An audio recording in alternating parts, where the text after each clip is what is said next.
ఈ లోకంలో ప్రతిరోజు మనుషులు పుడుతూనే ఉంటారు, ప్రతిరోజు మనుషులు చచ్చిపోతూ ఉంటారు. మన పురాణం ఏం చెప్తుందంటే, మనం చచ్చిపోయిన తర్వాత యమదూతులు వచ్చి మన లోపల ఉన్న ఆత్మని తీసుకుని వెళ్ళి యముడి దగ్గర పెడతారు న్యాయం చేయడానికి. మనం చేసిన కర్మాల్ని ధర్మాల్ని లెక్కేసి మనం స్వర్గంకి వెళ్ళాలా నరకంకి వెళ్ళాలా తేలుతుంది. దీనిలో సర్ప్రైజింగ్ థింగ్ ఏంటంటే, ఆ యముడు కూడా కృష్ణయే. భగవద్గీత చాప్టర్ 10 శ్లోక్ నెంబర్ 29లో శ్రీకృష్ణుడు అర్జునుడు చెప్తున్నారు, పార్థ నీ పూర్వీకుడిని నేనే, ఆర్యము నేనే, సర్పములో అనంత సర్పము నేనే. అనంత సర్పము అంటే విష్ణు భగవాన్ పడుకుంటారు, రెస్ట్ తీసుకుంటారు, ఆ సర్పము నేనే. వాస్తవంకి జల చలనలో వరుణుణ్ణి నేనే, న్యాయం చేయడంలో యమధర్మరాజుని కూడా నేనే.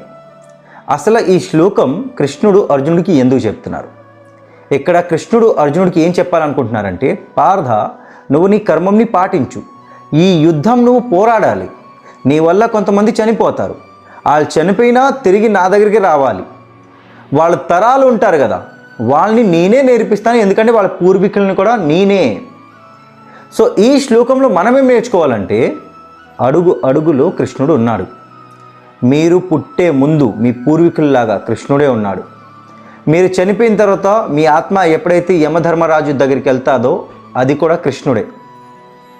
మీరు తాగే నీళ్ళలో కృష్ణుడు ఉన్నాడు, మీరు పడుకున్న ఆ బెడ్లో కృష్ణుడు ఉన్నాడు.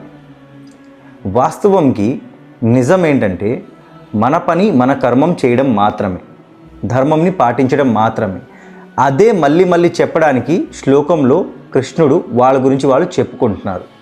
ఇది అర్థమయ్యేదాకా జయ శ్రీకృష్ణ, హరే కృష్ణ, రాధే రాధే, జయ జగన్నాథ్. అనంతశ్చాస్మి నాగానాం వరుణో యారసామహం పితॄణాం యమా చాస్మి యమః సంయమతామహం